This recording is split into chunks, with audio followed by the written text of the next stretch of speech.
Hello and welcome to the Wisconsin Drunken History Podcast. We are your hosts, Eric Sturgeon. And I'm Russell Sorry. This podcast is about all things Wisconsin, history, music, and culture. While drinking a few brews. Though we don't often use strong language, the jokes and the content is not intended for young audiences. Listener discretion is advised. Before we begin the episode, we have to give a huge shout out to the Dangets from Madison, Wisconsin, for providing us with great bluegrass intro you hear at the beginning of every episode.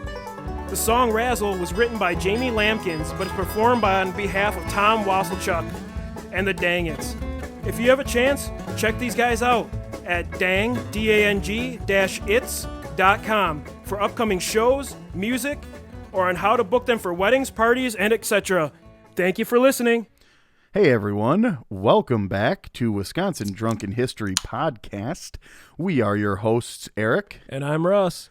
Today we have quite the tale regarding James J. Strang and his Mormon pirate crew. Before we begin, remember to like, subscribe, rate, review, share, and comment to get the word out. We do rely mostly on word of mouth for most of this stuff, as our marketing budget is fairly slim.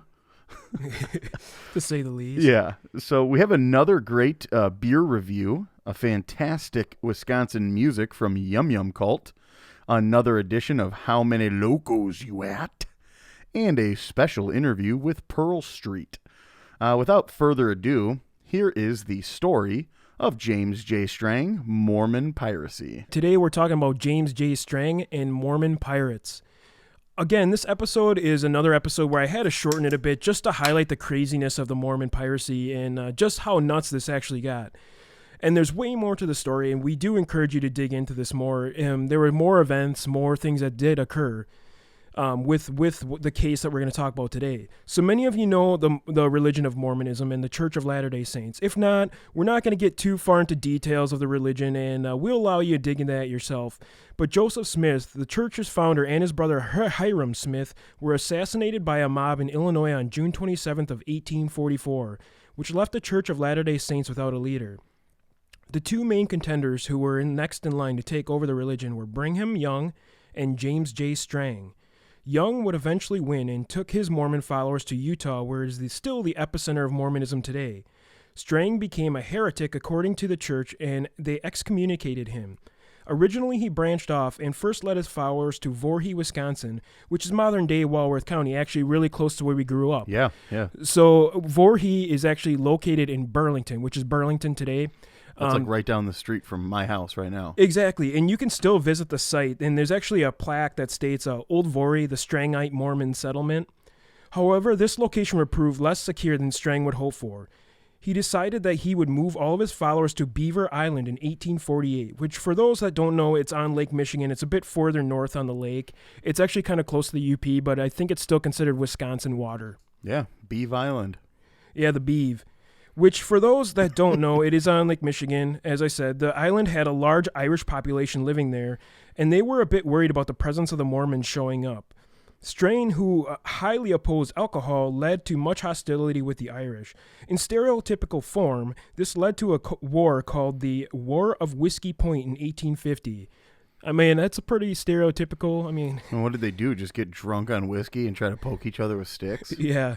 In 1850, where Strang, you just wait till you hear, started to fire cannons at the non-Mormon settlers on the island. A little more serious than sticks. Yeah, definitely. This, in turn, encouraged Strang to try for more power and by placing tax for them not being Mormon on Beaver Island. Soon following, tensions rose as the Mormons grew more powerful, and Strang declared himself king of the island, King Strang. He then saw it as his right to rule the entire island, and therefore took goods and land from the Christian Gentiles. And it was his right. So he took things basically because he just thought that they were not following his religion, and what he was doing was right, which is pretty messed up. There was some resistance, but some people fled to the mainland, where Strang's followers soon pursued them to gain wealth and supplies. The newspaper around Lake Michigan, Strang and his followers were declared pirates by the local town of militias, which were sent to defend the coastal harbors from their raids. So they were making these trips in the town, stealing from the non-Mormons, bringing it back to the island to keep supplies and everything kind of steady, which pretty messed up. I mean, when you think of Mormonism, it's the last thing you think about is piracy. Yeah, not that I know a whole lot about Mormons or the Church of Latter-day Saints or anything like that, but from the way that Matt Stone and Trey Parker had relayed the information, it was there. It didn't sound like there was anything like that. But then again, they tell the tale from the point of Joseph Smith and how it all began. Your golden whatever they were, the tablets. Yep, where you could read. Yeah, and so. Yeah, it was never mentioned anything of piracy or stealing of goods and anything like that. I think it actually goes against religion. And the people I do knew that are Mormon or they follow the Church of Latter-day Saints, they're like some of the nicest people I've ever met. Yeah, I mean, they definitely go out of their way to help you. Almost like individuals who are in CrossFit. Yeah. They'll let you know, I'm in CrossFit. And if you need me to lift something really heavy for you, I can do that. And actually, the one thing they really pride themselves on is like family time. Like that's really important to them.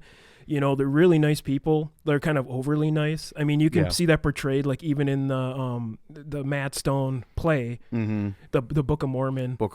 Which it's totally like that. That's just how the people are. They're just super friendly, super nice, bubbly. Yeah. So we're going to continue with the story. Conflicts arose further when Strang decided to accept the doctrine of polygamy, much the aggravation of the Christians on the island, and even most of Strang's followers. As one of their contentions with the mainstream Mormon church was that the doctrine of polygamy. As these tensions flared, Strang was accused of many crimes because he was the figurehead and king of the Mormons on Beaver Island. Strang was known to be eloquent orator and was thus able to talk his way out of court. All of these events, his supposed piracy, robbery of Christians on Beaver Island, and his advocacy of polygamy did not stop Strang from pursuing more power in civil government. This astounding feat of talking his way out of court as his own defense attorney won him the favor of the media, newspapers at the time, and he was able to ride wave of enthusiasm and run as a Democratic for the seat of the Michigan House of Representatives, which it sounds like a politician to me. Yeah, totally into this this kind of sideways religion. You're making it your own by stealing and also adding in polygamous actions. Cool. Yeah, and ironically, at the same time, Strang was acting as king as Beaver Island as he was serving in the House of Representatives. Along the coast of Michigan, active plans to oust the Mormon from Beaver Island and armed conflicts on the island itself, the citizen soldier's ideal of the time led much armed resistance in the area to someone who declared himself king in American society. James would continue his kingly reign with an iron fist over the island and committed a number of heinous acts including murders, robberies, creation of laws prohibiting alcohol, polygamy, and his small militia battles within the mainland. As stated before, there is much more to this guy, life, and his stories on the island, but we'll have to leave it with this because there were a lot of other things. He robbed a lot of fishing boats. He did a lot of other acts that are pretty well known, and you could definitely dig into this. There's a lot of information about Strang. Yeah. I mean, it sounds pretty similar to some other, I want to say like cults. The leader pretends to be a part of something that he isn't in order to kind of get away with some of these other additional bad things. I guess you could go back in history and think of like, just about any cult where, they claim that they had a message from Jesus Christ. Oh, yeah. There's a lot of that. This was a higher calling. This is the message, and this is what they wanted me to do. But yet they become the figurehead, the center figure of the following after they've brainwashed everybody, and then they start telling them to do, stuff for them. Right. I guess probably the most known is Charlie Manson. Yeah. Or, not to be confused with Charles Bronson. Right. Or the Kool-Aid guy that made the people drink Kool-Aid. I forgot his name off the top of my head. But. Yeah, but was that the Halley's Bop Comet people? Is that the same one? No, I think this was the They, one. they had to wear like Nike sneakers. Oh, and yep. That was the Kool-Aid one. Yeah, that was the Kool-Aid one. I can't remember what the hell they were doing. But yeah. There's a lot of those out there. And Yes. it's been like, if you look throughout history, there's been multiple situations of the similar. So many. But King Strang's death is one that does not benefit someone who has declared themselves King James Strang. He was assassinated by two of his disgruntled followers. And this happened because of there was some adultery that happened, and these people got angry with him. Sure. Basically, these two guys got really angry because he declared himself and he could take any woman he wanted, kind of thing. Well, right. I mean, that's the thing. He literally became the center figure in this weird polygamous ring where he wanted all these people to bring him goods and beautiful women, and then he is changing the rules as he goes along. He's basically telling you, well, you don't have anything. All of your stuff is my stuff, and I get to choose what I want of it all. So the two followers named Bedford and Wentworth in 1856 headed on the USS Michigan in the harbor of St. James, named after him, actually, named after James Strang. On the island, Strang was shot in the back but did not die immediately. He was taken back to Brewery, Wisconsin, his original colony, but it took 3 weeks until he died. A very common ending for a man who spent much of his life in excitement. His two assassins were arrested but released with no charges following the incident. This led to his followers being pushed off Beaver Island, much to the relief of coastal towns near Beaver Island as they were suddenly leaderless. Eric, what are your thoughts? I mean, it's a pretty nuts story. I mean, it's hard to believe that this actually occurred, but yeah, I truly believe that it's the story, although it's related in some ways to the Mormon Church and the not really founded into its roots or its beliefs. This guy just sort of used it as like an initial starting off point. This was his jumping off point, and then decided to let it all go to his head. He declared himself king. He started giving himself other people's property, taking what he wanted, and then he met his demise the exact way that you should if you're this terrible of a person. I mean, just like Joseph Smith, he was assassinated, and a lot of people did consider Joseph Smith to be kind of a huckster, like a fraudster. He was kind of the snake oil salesman of the time. Right. I mean, you get these gold tablets that only you have seen, and then it's your job to write down and transcribe what it says, and then that's what you show people. That seems a little weird. It's like, I don't know if you know the rest of the story, but the book actually was destroyed. The original copy was destroyed. So then he had to retranslate it, and the guy who was translating, his wife, actually wanted him to rewrite the story exactly like it was before because she memorized some parts of it, but it was different, and it was never the same. Right. And then that becomes the old telephone game. I'm going to whisper in your ear, this phrase, and then you're going to have to whisper it to the next person, and so on and so forth, and everything gets lost in translation. Yeah. The next ear it touches is just another piece lost. Exactly. And that's going to conclude our main segment of the story. Please stay tuned. And now for another Wisconsin music segment. Today's band is Yum Yum Cult. They are a modern rock group with kind of this indie tone, you would say, right? Yeah. It's kind of classic rocky. You get that classic rock, kind of chordy. It sounds really good. And they're a 4-piece out of the Milwaukee area. They were all in former bands around the area, and they sort of just kind of came together. I mean, you take the best of all these different groups, and you form this one, what we could kind of, conceive as a super group. Really, really great music. The song that we have today is called Convenience and Me. I urge you all to check out their Bandcamp. They have the Facebook page as well. Go and check out all of their other projects and other songs. So this is Yum Yum Cult, Convenience and Me.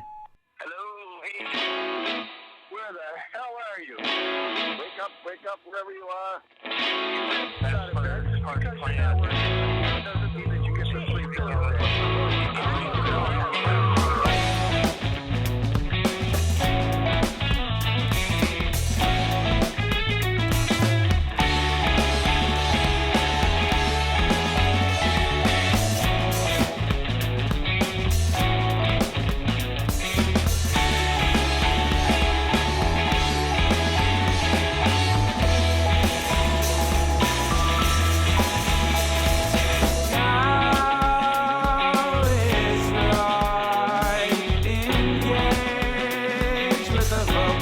on posture. It's just no use. You see it hiding over life's little spills.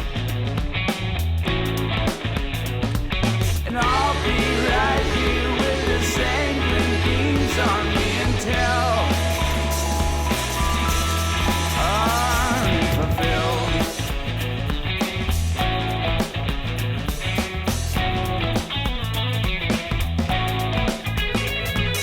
Now I'm not engaged and I'm focused on winter. What's the use? You see I'm hiding over little spells.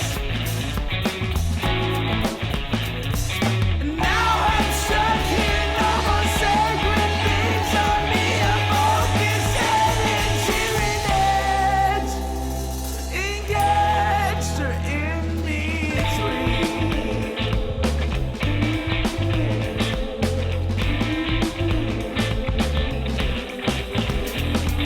Let's put color in the witch helmet. Opium replacing others. Flirted with autonomy until the question asks if he gets it first. Lazy makes the sweetest sound now, but will it say the rigid we steal from the lost and find the ones blind as we're supposed to be? Don't futz around with confirmations and have yourself bust free.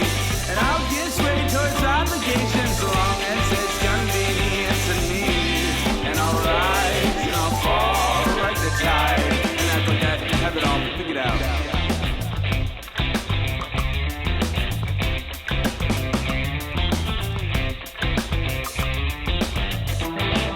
We laugh each time we conversate. Still got it. Now I'm holding up something else to that special light. Laugh each time they compensate. I lost it. Now I'm holding up something new to the light. Fuss around with obligation. We've earned ourselves a spring, my darling. And I just wait till it's confirmation. So long as it's gonna be to me. I don't fight, I don't fight, I don't. Coffee, coconut oil, let's get this started.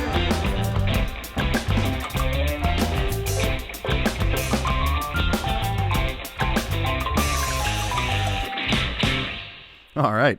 That was Yum Yum Cult, and the song was Convenience in Me.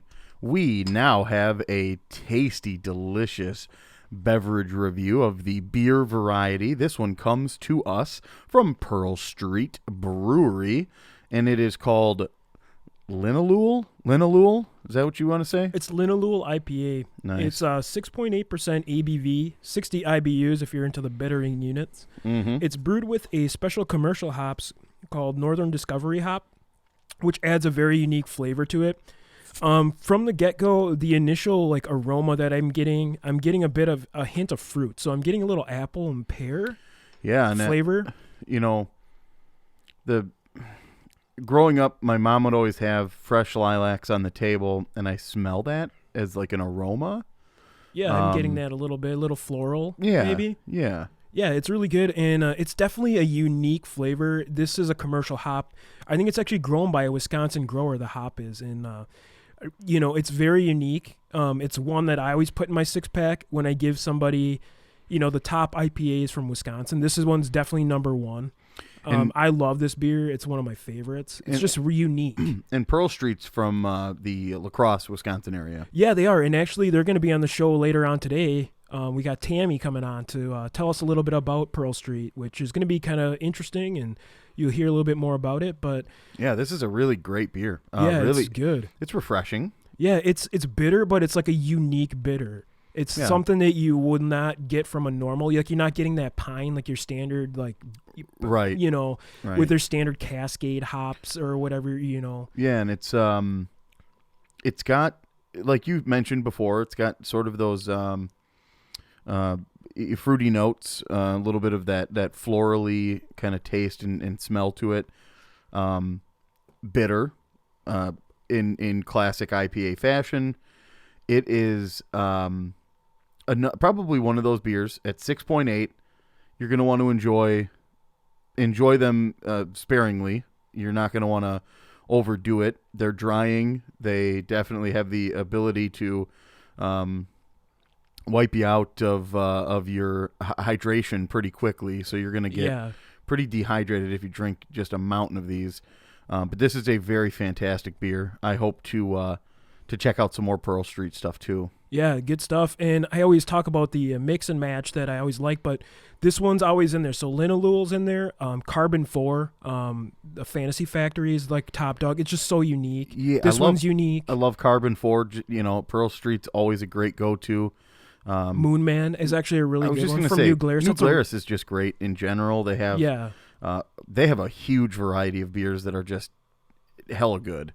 That rhubarb one that they have is damn nice. I mean, here in Wisconsin, we are just absolutely spoiled with beers and breweries, micro, nanos, even the huge breweries in Miller. I mean, we're absolutely spoiled. We have the best of everything right here in our home state. So I'd have to agree with that. It's intense. So we have another edition of How Many Locos You At. This one is particularly odd, I would say. Something that we want to remind everyone that do not drink and drive. Oh, yeah, for sure. We don't want to hear about you on this show. We don't want to read any articles about you. I don't want to be driving into work Monday morning and hear anything about crazy wild crashes and stuff. So, Eric, this one is seems a little more Wisconsin than usual, and can you kind of tell us why? Yeah, well, in just the fact that it's drunk driving. Yeah, well, that too. But there's a few other things. Yeah, there's definitely a barn involved. So you can definitely, and now I'm not exactly sure what they consider a barn. From looking at the picture, this doesn't look like a farm. It looks more like this could have been a shed, like a larger shed. Looks like there's some crushed farm equipment under her tires. There's definitely some, there's wheels underneath some wheels. It's crazy. I can't tell what it is. It kind of has a lawnmower-ish shape to it, but I don't know for sure. So all right. This happened in the town of Burlington. So we actually just mentioned that earlier. With Old Brewery. Yeah, with the Mormon Strang stuff. And so after crashing into a barn, a 60-year-old Kenosha County woman was arrested for suspicion of drunk driving and given several traffic citations. When the deputies arrived on the scene, they noticed that this woman seemed under the influence, and so they conducted a field sobriety test, which is very normal. After failing this test, the deputy arrested her for drunk driving. I'm not sure what his first what was the first hint here? Right, she hit a barn. Yeah, I mean that's number one. She crashed, and she probably reeked of booze. So I agree. 60 years old too. Wow. Yeah, she's up there in age. I'm just trying to get all this evidence gathered for my local. For drinking and drive. 60 years old is that's up there. Yeah, for sure. You don't necessarily ever think of somebody in that age range as immature or irresponsible, but I suppose in Wisconsin it happens to a lot of people. So after they conducted the field sobriety test, after she failed, the deputy also wrote several other citations, including a stop sign violation, reckless driving, unsafe lane deviation, and operating left of the center lane. So Man, center line. She got a lot of charges. Yeah, I mean, just go down the list, check them all off. So the woman crossed into oncoming traffic at about 7:10 a.m. Oh my gosh! This early? That's early. Yeah. And I don't know if she was leaving someplace that early from drinking, or if she was maybe now headed to like her work or something, and got pulled over. So this is crazy, right? I mean, it's pretty nuts. Yeah. It says she left the roadway, struck a barn, and then continued 150 yards through an open field. She drove through 2 wooden animal fences and into a animal pasture. No animals were injured, so we want to make sure that everybody knows that. No humans were injured. She's an iron woman in terms of avoiding injury after crashing through as many obstacles as she did. But the car finally came to a stop when it struck a pile of wooden pallets. Let's just go ahead and say right now, this doesn't necessarily feel like a Four Locos incident. No, definitely not. I'm guessing at her age, it might have actually been Old Fashions or something a little classier. 60 years old. I'm thinking vodka. You think Is vodka? it involved Okay. somewhere? Yeah, This screwdrivers, feels, mimosas, kind of thing. Yeah, it feels vodka. Yeah, I don't think she'd be a loco drinker at 60 years old. If she is, she's probably one of the coolest old ladies. She'll party Man. hard. Yeah, she's got a backward monster cap. So, I mean, when you look at her car, too, it looks like it's just a two-wheel drive, Honda small, Civic, and yeah, I can't believe it made it that far through the Yeah. field, 150 yards through a field. That's insane. Yeah, if any of you are looking for a vehicle that's going to travel pretty well into fields, through obstacles and muddiness and stuff like that, Honda Civics, guys. Get your 2021 Honda Civic from Honda City in Milwaukee, Wisconsin. But again, it doesn't feel loco. No, it's definitely not a She's loco. hammered. Yeah. I mean, you 7:09 strike a a.m. barn. You cut off the road. You deviated your lane. You operated left of the center line, so that means you went across traffic, through a barn, through a field 150 yards. You scored a touchdown. Now you've hit 30 animal things and into a pasture, and then finally came to a stop when you smoked a pallet. So, what are you thinking? So the evidence here, 60 years old, Honda Civic, lane deviation, pastures, barns, the whole 9 yards. Wisconsin. It's as Wisconsin as you can get for drunk driving. So. She drank a lot of whatever she happened to be tasting that night. This is 7 a.m. Yeah. I mean, to be that drunk in the morning, you went pretty hard last Yeah. night. I think at this point it's probably wearing off a little bit. So I'm thinking a 12 Loco, 3 cans. Yeah, I think a 12 Loco is pretty close. the 3-can 12 Loco is sort of where I was at. I was thinking potentially as little as like 10. Yeah, I But think the night 12 makes a before little she sense. might have been heavier. She might have been a 20 Loco. I'm thinking, at night. I'm thinking 4 cans at that point. Yeah, she's yeah, like at a she's- 16 to a 5 can of 20, like you said. Yeah, I think so. But you know, she's she coming prob- down. Exactly. Probably 4 hours, post drink, and now she's wearing it down. The 12 Loco seems fitting. Yeah, I think so. We're gonna go with 12 Loco on this one. All right, today we're here with Tammy from Pearl Street Brewing Company. How you doing, Tammy? Hey, how's it going? Everything's good. Yeah, not too bad. It's a Sunday here. We're just wondering, can we get a little information about Pearl Street Brewing? Yeah, we were born and raised here in La Crosse, Wisconsin, down on Pearl Street in 1999, and we currently reside up on St. Andrews Street on the north side of La Crosse, and we've been there since about 2005. So we're getting ready to celebrate our 22nd birthday. 21st birthday. Awesome. Yeah, that's great.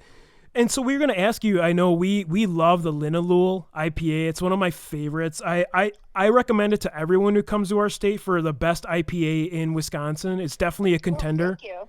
It's amazing beer. It's just really well crafted. I love the hop variation you guys used. It's great.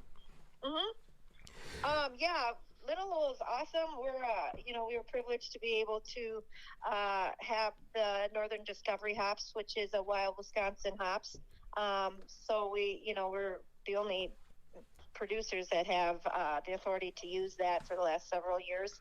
And that hops is just really unique, and it really gives that beer an awesome, like, lilac pear, really great hop notes. Yeah, we just did a taste review of that, and that's the one thing Eric said. It reminded him of lilac. Yeah. Yep. But yeah, so we were going to ask you, do you have any new beers coming out or anything upcoming we need to take a look out? Yeah, I mean, we're usually we do seasonal stuff all the time, so we're getting ready to release our Gozakopia, which is a sour ale. We will get our cranberries fresh from I'm sorry, I'm blanking right now. Arndt Family Farms up in Nakusa. So that's a really cool, cornucopia of beer. We put mango, guava, and cranberry in it. So that's a really cool sour, and we do like a quarterly sour all the time. So after that, we'll have our sour winter ale, which has got bergamot orange and spruce tips in it, and it's really fantastic. So I really Nice. like our sour beers. We just got a canning line, so we've been kind of migrating a lot of our stuff over to that. So the Linalool just came out in either 12 or 16-ounce cans, and this summer we released a hazy IPA called Supreme Fatty, and then a vanilla orange version of that as well. So that's been really fun to get out into the market. And then we're just going to take a look at our schedule. This is usually when we get into our planning for 2021 and see what fun things that we want to do coming up. I think we're going to have our Bedwetter barley wine making its appearance again. We haven't had it out for 2 years, so that's going to be pretty fun. I love the name. Ooh, I do like that name, and it also sounds Well, great. Probably named by experience. Yeah. I have no experience over here, definitely never. No, it's a big beer. It's 11.5%, I think. It comes out Holy to, so smokes. it's boozy. It sounds good. That sounds like I could definitely wet the bed with that. Well, I hope not. So we're going to ask you to, I know with COVID, things have been really weird for a lot of places. But are you guys offering any events that people need to come and check out? Well, we just actually did our last outdoor event, but we were able to sort of utilize our parking lot for some drive-in events. So, COVID conscious, all the safety requirements, but we did a few concerts out there. And this Friday, we just did a movie night. There is a slim chance we might try to turn around one more movie night for November. I had someone contact me and kind of wanted to turn something around. Other than that, we're going to kind of skate through the rest of the year and lay low and really see what's to come, but really hope that somewhere normalcy is coming up in our future and really trying to plan once we can kind of find out what's in the future. So Yeah, I think we're all kind of waiting for that moment to happen, honestly. Right. But we really can't wait to get up there and come visit you. And I'm maybe going to try some bedwetter when I get there. yes, I don't know exactly. We might try to get that out in February for our anniversary. So All right. you better believe I'll purchase some bedwetter. Yeah. So thank you. yeah. And so obviously I was just talking to Eric about how I for work, I work as an engineer, so I travel a lot. But the one beer I always put in my 6-pack is the Linalool IPA. Like, everybody needs to try that beer. It's just amazing. Yeah. I highly recommend anyone check that one out. Well, thank you. It's just such well crafted. It's so unique. It's like a flavor you don't get in a lot of IPAs or pale ales, and we love it. Yeah. It ranks as one of my favorite as well. So, yep, thank you. Yeah. So before we let you go, we always ask our guests how Wisconsin you are. And we have about 10 questions to ask you regarding things that a Wisconsinite may have to face and deal with. Yeah. Okay, I'm ready. All right. So we have a question. Have you ever eaten a squeaky cheese curd? Heck yes. Yeah. That's pretty. Did today end in Y? Because, yes, I had a squeaky cheese curd. As often as possible. Yeah. Have you ever tailgated at a Brewers, Packers, or a Badgers game? I have tailgated many times at Packer games. Okay, very at good. Lambeau Field. That's one of the best there is. That's one of the greatest experiences we can have as humans. It is always a good time. I agree. So have you ever hit a deer? I have not ever hit a deer. You are one of the luckiest people. Lucky charm right there. I know. It's really weird, but I have not. I've gone through I used to have, work up in north central Wisconsin, and I always thought it would happen. I did hit a fox once. It was really devastating, but I've never hit a deer. Yeah, foxes are cute, but, I mean, they run across the road just like everybody else. That's what my grandma said. It was really heartless and weird of her, since she's like the nicest woman I know. So I got to ask this one. Have you ever seen a brown bear? Have I ever seen a brown bear? Nope, just black bears. Just black bears? Okay. Yep. Yeah, actually, in northern Wisconsin, I've seen a black bear. I've never seen a brown bear. I know they were saying that they're coming back to Wisconsin, which is really weird. Sure. Have not seen one in Wisconsin or anywhere else in person. I was going to say Good. it's a really rarity, so I was just going to ask that. Have you ever had a true muddled old fashioned? I have many of them. Yeah, yeah, exactly. Same here. Do you prefer yours sweet or sour? I'm a sweet girl, but once in a while I mix it up with a sour. Yeah. I don't mind either one as long as Wow. as long as it's a brandy old fashioned. I'm not a huge fan of the whiskey old fashioned. I like the brandy myself. Brandy is best, and I also sometimes will just order it sweet sour. Just a mix I've between the never two. done that. It's honestly it's a pretty good idea.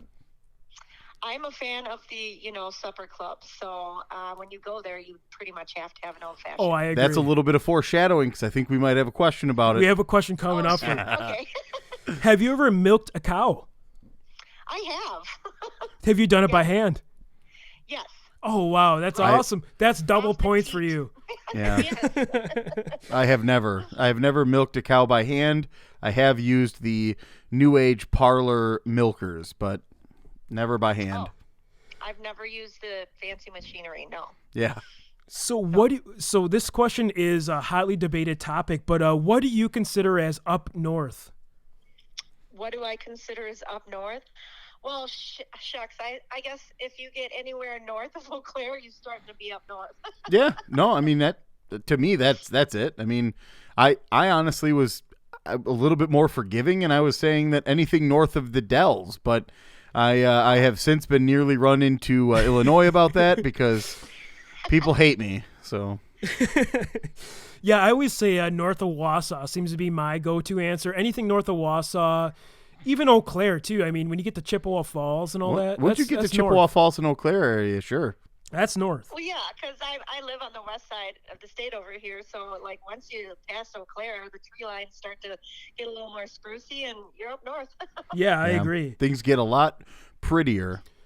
So as my co-host mentioned, the foreshadowing. Have you been to a supper club, and do you have a favorite? Oh, I have been to many supper clubs. It's so hard to, say. I really like Sullivan Supper Club out here. Some traditionally I would call supper club. They might not consider themselves a supper club, so it's kind of like hard to say in that terms. But there's a lot of great supper clubs all over Wisconsin. So Yeah, that's true. That's true. Okay, so the next question for beer brats, is there a Pearl Street Brewing or beer that you recommend using for brats? Well, I will say that I know that a lot of people use our Downtown Brown for their brats. I was always a fan of using our Bavarian Hefeweizen, our El Jefe, but this summer I cooked some in Linalool, and they were freaking the best brats I've ever had. So There you go. now my new go-to is Linalool.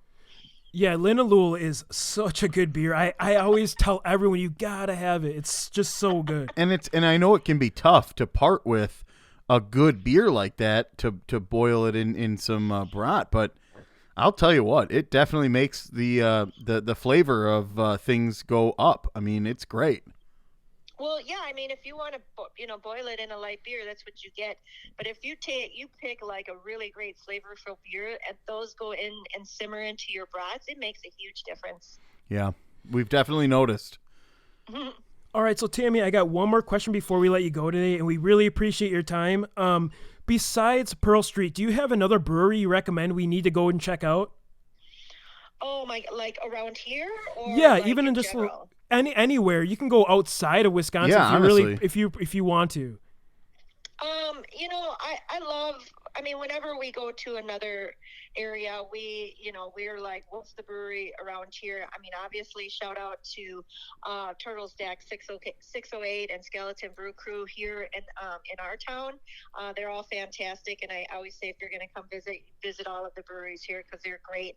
I love going to Lakefront Brewery because their tour is just fantastic, and I never get sick of it. So out in Milwaukee, I love the Lakefront tour, and they have freaking awesome cheese curds over there. I'm blessed. I sit on the board of directors for the Wisconsin Brewers Guild, so I call all these friends and colleagues. I don't think there's like huge competitive bones when we all get together. So if I'm in the hood, I try to go look up my friends and go stop in and see them. But outside, breweries just do it up. They have great personality. They're always so warm and welcoming. It's just hard to just shout out, my favorites, because I just love going to them all. I like going down to Toppling. I love going, even when we go into the cities. I like Dangerous Man. That's a really cool brewery over there. So it's just wherever you go, find a brewery and go chill out in their tap rooms because they need your help. Yeah, honestly, we agree 100%. Every day of the week, we would say I'd rather go enjoy a beer at the tap room or a tasting room at a brewery more so than I would at just like a normal local watering hole. And again, the lakefront, the tour is absolutely phenomenal. Like you said, it never gets old. Never ever gets old. I love going there. I love going to Milwaukee, and there's 100,000 breweries there now, and it's Yeah. Everywhere you turn, you're like, oh my god, I didn't know that was there. And so it's so much adventuring and exploring, and I don't think you even have enough time to discover everybody. So that's what's really awesome for traveling and finding new favorites. Absolutely. Tammy, thank you so much for your time today. We really appreciate you coming on the show, and we love Pearl Street. You're always our one of our top breweries in the States. So we're really privileged to have you on. Well, thank you. I'm excited to hear the podcast. I'm going to check it out. Set it in my favorites, and of course, if you ever get over here, please contact me, and we'll sit down and have beer together. I was just gonna say we cannot wait to get there and talk beer. We're gonna talk your ear off for sure. That's that's a must. But we'll also enjoy some fine crafted beers. Well, fantastic! You guys have a great game, and go Pack, huh? All right, go Pack. All right, cheers. All right, cheers. Bye. Yep. All right, that concludes this episode of Wisconsin Drunken History Podcast. If you enjoyed this vulgar display of Wisconsin, we recommend you subscribe via SoundCloud, Apple Podcast, Google Play, Spotify, Stitcher, and TuneIn. Also, leave us a review on any one of those above-mentioned sites, and we can read one at the end of every show. Follow us on social media, and feel free to reach out, especially if there is a piece of history or weird news you'd love us to share or research, as well as highlight some local artists or music. Our website is projectcapestudio.com. I'd also like to thank my friend and past coworker, Steph Skiback, for providing us with awesome podcast cover art, as well as the Dangits for intro and outro music, and all of you for listening. As always, Watch out for deer on the way home.